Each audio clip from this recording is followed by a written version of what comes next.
আসতেই হলো আমাদের, কারণ মেজর কয়েকটা আমাদের খুব অপছন্দনীয় ঘটনা ঘটেছে, যার জন্য আমরা মনে করেছি যে এটা আমাদের না খালি সারা দেশের মানুষ অপছন্দ করতেছে। বিষয়টি নির্বাচন কমিশনকে জানানো দরকার, যাতে করে এরকম অপছন্দের কাজ আর না ঘটে। এর মধ্যে একটা হলো যে আপনারা দেখেছেন যে সৈয়দপুর এয়ারপোর্টে একজন একজন রাজনীতিবিদ, তার কাছে বেশ কিছু একটা বড় অঙ্কের টাকা পাওয়া গেছে। এটা নিয়ে আপনার অনেক আলোচনা হচ্ছে, অনেক কিছু। তো আমরা বলছি না আর কি যে এটা কোনো এটা ন্যায় অন্যায় ইত্যাদির বিচার তো হবে বিচারের মতো, কিন্তু যে সময়ে ঘটনাটা ঘটছে এই সময়ে এটা মানে প্রশ্নবোধক হয়ে যায় আর কি। এটা মনে রাখা দরকার। এরপর আমরা দেখলাম লক্ষ্মীপুরে একজন প্রার্থী, একই দলের একজন প্রার্থী নিজে টাকা পেমেন্ট করতেছে, এটার ভিডিও বের হয়ে গেছে। এরপরে বিভিন্ন জায়গায় আমাদের কাছে রিপোর্ট আছে, যে আমরা বলতে পারি আপনাদের যে সৈয়দপুরের তো গেল, এটা চাঁপাইনবাবগঞ্জের শিবগঞ্জে টাকা বিতরণকালে হাতে নাতে একজন জামাতের নেতা আটক হয়েছে। সিরাজগঞ্জের কামারখন্দে ভোট কেনার সময় জনগণের হাতে জামাতের এক নেতা আটক, এবং সেখানে টাকার পরিমাণ প্রায় 63,000-এর মতো। একদম পকেট থেকে বের করতেছে লোকরা আর কি, যে গেছে মানে এমন লোকজনের কাছে যা বলেছে তার মধ্যে ভুল লোকের কাছে বলে ফেলছে বোধ হয়। বরগুনা 2 পাথরঘাটা ইউনিয়নে টাকা এবং অস্ত্রসহ 2 জন আটক। নোয়াখালী গণিপুর 6 নম্বর ওয়ার্ডে টাকা এবং হ্যান্ড বেল্ট সহ আটক।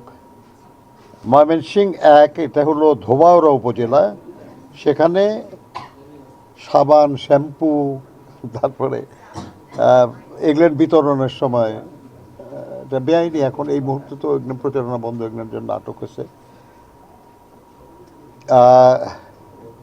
চট্টগ্রাম 9, ওই এলাকায় একজন জামাত নেতা কর্তৃক চাল, ডাল, তেল, ময়দা ইত্যাদি বিতরণকালে জনতা বাধা দিয়েছে আর কি, যে এটা পারেন না আপনারা করতে, আপনারা করতেছেন। রাজশাহীর গোদাগাড়ী থানায় 8 নম্বর ওয়ার্ডে আলিপুর গ্রামে টাকা নিয়ে ভোট কিনতে আসা জামাত নেতা জনগণের হাতে আটক। তারপরে সিলেট আপনার বাংলাদেশ খেলাফত মজলিসের প্রার্থী মুসলেউদ্দিন, ওনার পক্ষে অর্থ বিতরণকালে ওখানের একজন জামাত নেতা আটক।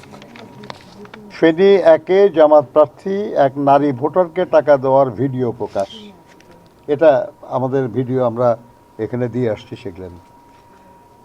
তারাকান্দা ময়মনসিংহের, এখানে ভোটারদের টাকা দেওয়ার সময় জামাত নেতা জনতার হাতে আটক। তারপরে কক্সবাজারের রামু থানার কাওয়ার খোপে ইউনিয়নের 8 নম্বর ওয়ার্ডে জামাত সহসভাপতি এবং একটা মসজিদের খতিব মিস্টার হাসান, তিনি ভোট কেনার টাকা দেওয়ার সময় সেনা পুলিশ অভিযানে বিপুল পরিমাণ টাকাসহ আটক হয়েছেন। বগুড়া 4 কাহালু উপজেলার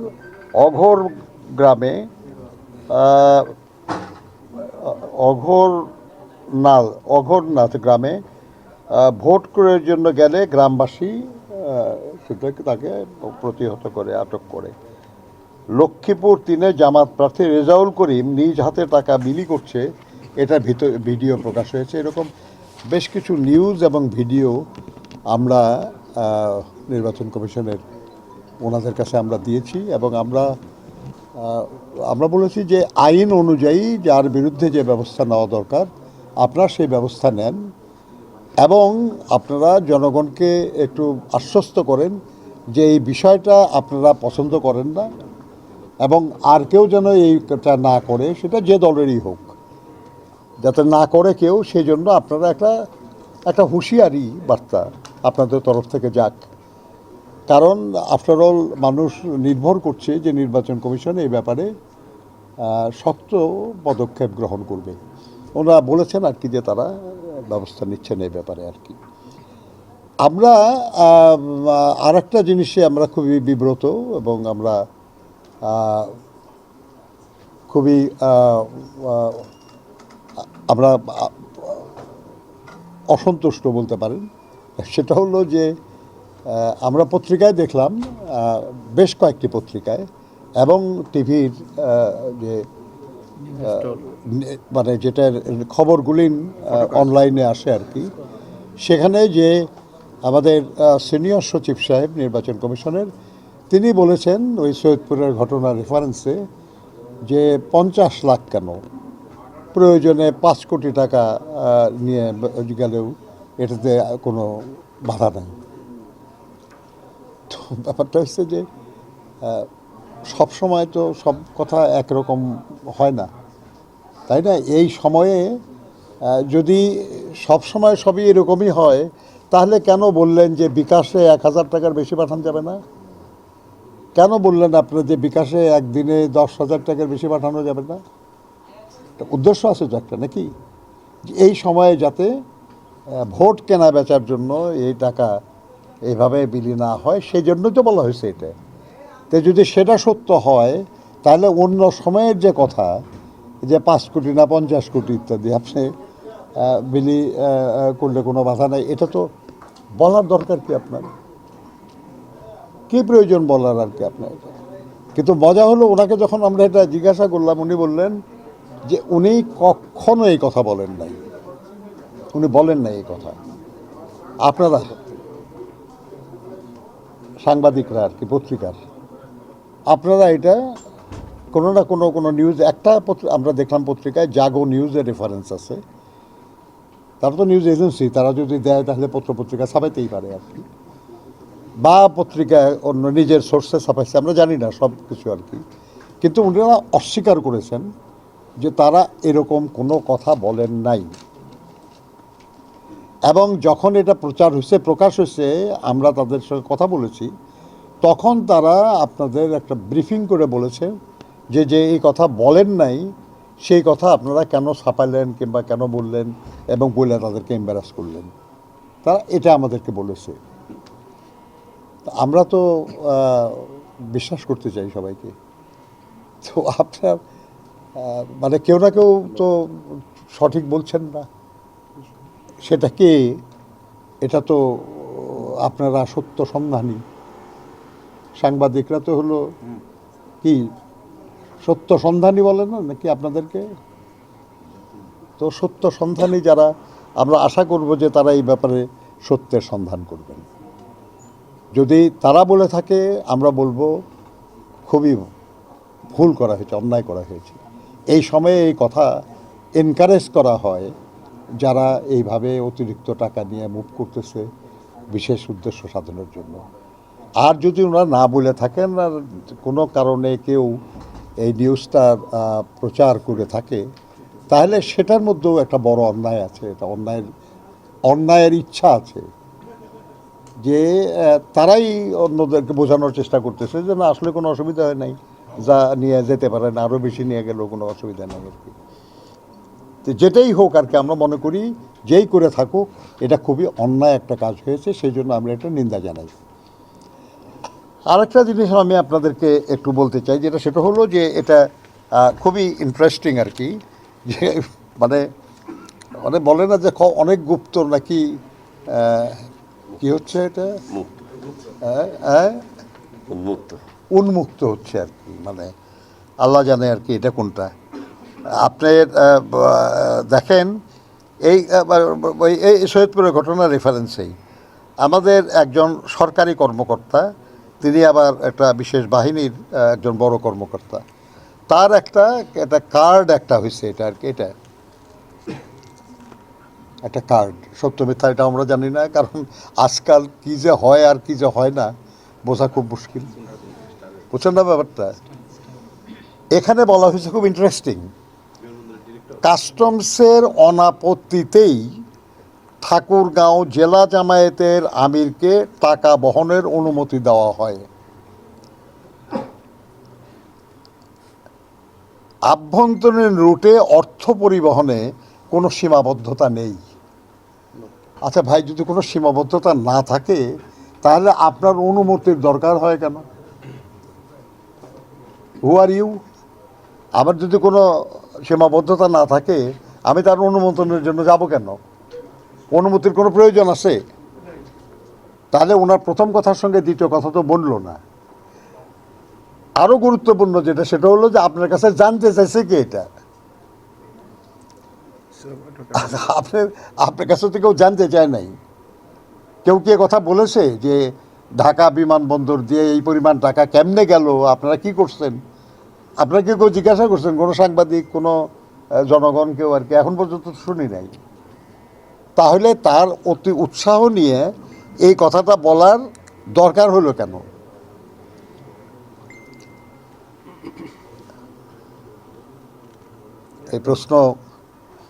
এই প্রশ্ন করার এবং তার জবাব নেওয়ার অধিকার আপনাদের।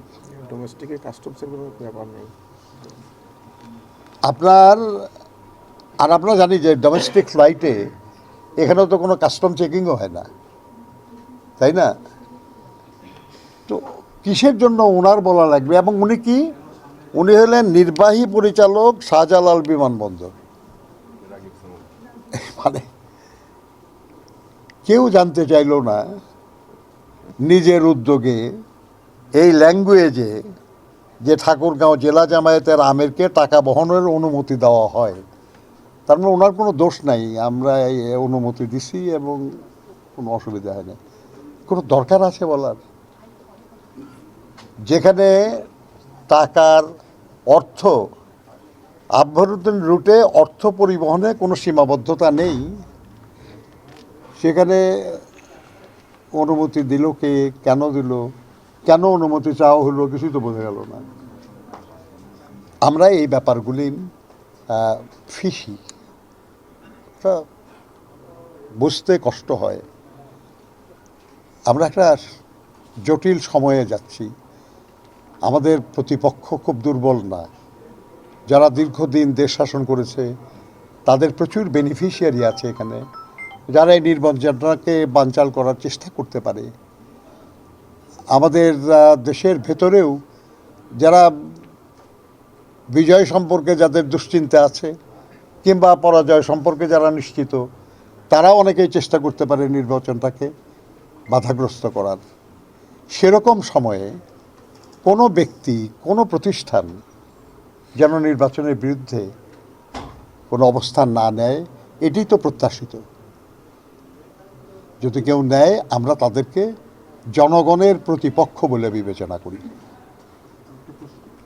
উনি কিন্তু এসে রিভিউ করে গেছেন জামাতের নেতা, এবং তারা বলছেন যে এটা তাদের বিরুদ্ধে উদ্দেশ্য প্রণোদিতভাবে বিএনপির পক্ষ থেকে করা হচ্ছে এবং তাদের জনপ্রিয়তা নষ্ট করার জন্য ষড়যন্ত্র করা হচ্ছে। এ ব্যাপারে আপনার তাকে ওখানে জিজ্ঞাসা করেন নাই আপনারা যে ওনাদের এই যে টাকা সহ এটা বিএনপির কোনো নেতা ধরছে না পুলিশ কিংবা অন্য কোনো প্রতিনিধিরা ধরছে? জিজ্ঞাসা করছেন আপনারা? কি বলছে তারা? আরে ভাই, ষড়যন্ত্র করবো কি? কি মুশকিলের ব্যাপার। তারা বলেছে এটা একটা নাটক সাজানো হয়েছে। এই নাটকের অভিনেতা কি তারাও? তারা ছাড়া তো নাটক হবে না নাকি? 100 বার নিতে পারে, 1 কোটি বার নিতে পারে, এটি নিয়ে প্রশ্ন নেই আমাদের। কিন্তু নাটক যদি হয়, নাটকের সব অভিনেতা অভিনেত্রীদের তো সম্মত হইতে হবে নাটকে, নাকি? তো ওনারা কি সম্মত ছিলেন এটাতে, নাটকে? আমার প্রশ্ন যেটা, সেটা হলো যে তাদের, আমরা তো জানতামও না, আমাদের জানার কথা না, কারণ এটা ধরেছে পুলিশ। আমরা যতটুকু জানি, পুলিশ কি বিএনপির পুলিশ নাকি? আমরা বিএনপি ক্ষমতা এখন, আমাদের হুকুমত চলে বিএনপি, এই পুলিশ লোক তো বরঞ্চ অন্য কথা বলে, তাই না? কিন্তু প্রশ্ন সেটা না, প্রশ্ন হচ্ছে আরেকটা বিষয় একটু জানতে চাইছিলাম। ঢাকা 15 আসনে আপনার 13টি বুথ পুড়িয়ে দেওয়া হয়েছে। বুথ ঠিক না, তাদের নির্বাচনী ক্যাম্প গতকালকে পুড়িয়ে দেওয়া হয়েছে বললে এটা ওই ষড়যন্ত্রের রেফারেন্স এটা জিজ্ঞেস করতেছেন নাকি? আজকে যে আলোচনা তার মধ্যে তো এটা নাই। না, জামাত আজকে অভিযোগ করে গেছে কিছুক্ষণ আগে। খুবই অন্যায় হয়েছে যদি কেউ করে থাকে, খুব অন্যায় হয়েছে, এবং আমরা দাবি করব যেটা উপযুক্ত তদন্ত করে যেই করে থাকুক তার দৃষ্টান্তমূলক শাস্তি দেওয়া হোক। আপনি এখন বললেন যে নির্বাচন বানচালে একটা ষড়যন্ত্র হতে পারে। সেটাও হতে পারে, এবং সেটা তো আমি বলেছি যে আমরা করতেছি না, সেই ষড়যন্ত্র অন্য কেউ করতেছে। কাজে এই ঘটনাও তারাও ঘটায় থাকতে পারে। কাজে আমরা দাবি করছি, আমরা চাচ্ছি যে এর উপযুক্ত তদন্ত হোক এবং যে দায়ী তার বিরুদ্ধে দৃষ্টান্তমূলক ব্যবস্থা নেওয়া হোক। সার্বিকভাবে নির্বাচনের পরিবেশ কেমন লাগছে? So far so good. আপনাদের নেতাকর্মীরা নাকি জামায়াতের এজেন্ট, পোলিং এজেন্ট হিসেবে যারা দায়িত্ব পালন করবেন তাদেরকে হামলা করছে, তারা এমন অভিযোগ করেছে। তারা আরো বলেছে যে তাদের মধ্যে কে এজেন্ট আমরা কি জানি এখনো? এবং তারা বলছে এটা যে কিন্তু আগে ঘোষণা করে কেউ? তারা জনগণকে নিয়ে প্রতিরোধ করবে আগামীকাল থেকে, কোনো অবস্থাতে নির্বাচনের মাঠ সরে যাবে না। আমরাও তাই করব। যেই নির্বাচন প্রতিরোধের চেষ্টা করবে, যেই নির্বাচনে বিশৃঙ্খলা সৃষ্টির চেষ্টা করবে, আমাদের করা লাগবে না, জনগণ নিজেরাই প্রতিহত করবে। সেটা যদি আমরাও করি তাহলে জনগণ আমাদেরকে প্রতিহত করবে। সার্বিকভাবে ইসির ভূমিকা আপনারা আসলে কতটুকু সন্তুষ্ট?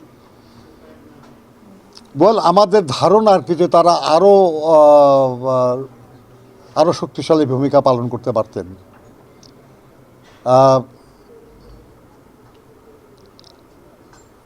ব্যাপার হচ্ছে যে যেমন ধরেন আমরা যে অভিযোগই করছি, যেমন আপনারা গতকাল আমরা বলেছি আপনাদের যে একজন খুব নীতিবান, খুব তত্ত্ব কথা বলেন টেলিভিশনে টক শোতে, সেরকম একজনকে স্পষ্ট দেখা গেল যে উনি বাজারে একজনকে 1000 টাকা দিতেছেন একটা ভোট দেওয়ার জন্য। তার হাতে যে ইগুলিন ছিল, তার সঙ্গের লোকের হাতে যে লিফলেট ছিল, সেই লিফলেটে একজন প্রার্থীর ছবি সহ একজন ছিল আর কি।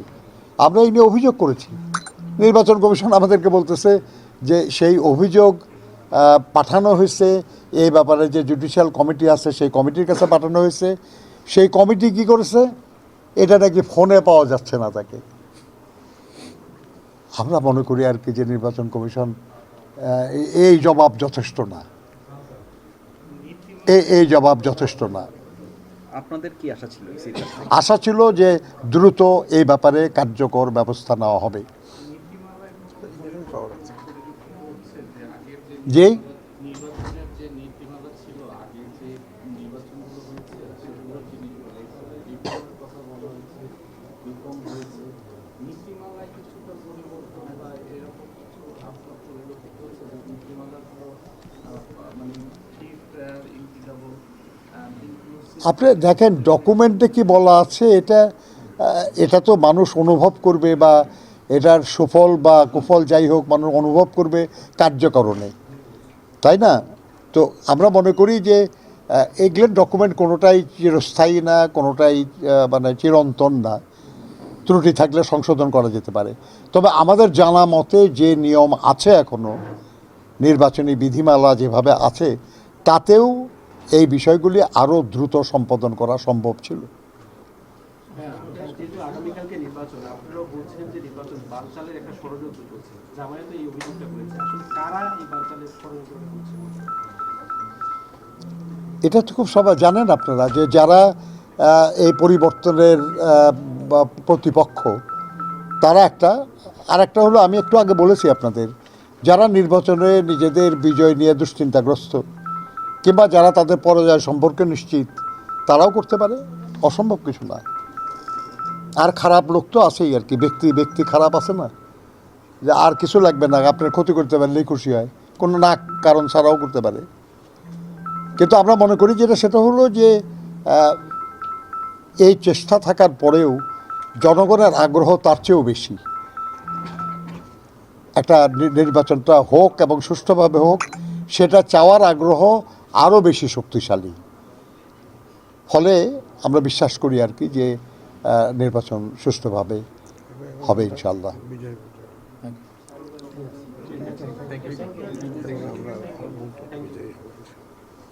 আরে ভাই আমরা বিজয়ের সম্ভাবনা, আমরা তো নিজেদের বিজয়ের সম্ভাবনা দেখি, আমরা কোনো সন্দেহ নাই, কিন্তু এটা আলোচনার তো কিছু দরকার নেই।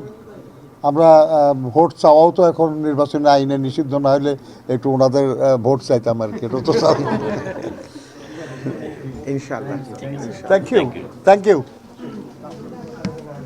বুঝেন তো ফাঁকে কি বলছি, বুঝছেন তো? হ্যাঁ, মেসেজ ক্লিয়ার স্যার।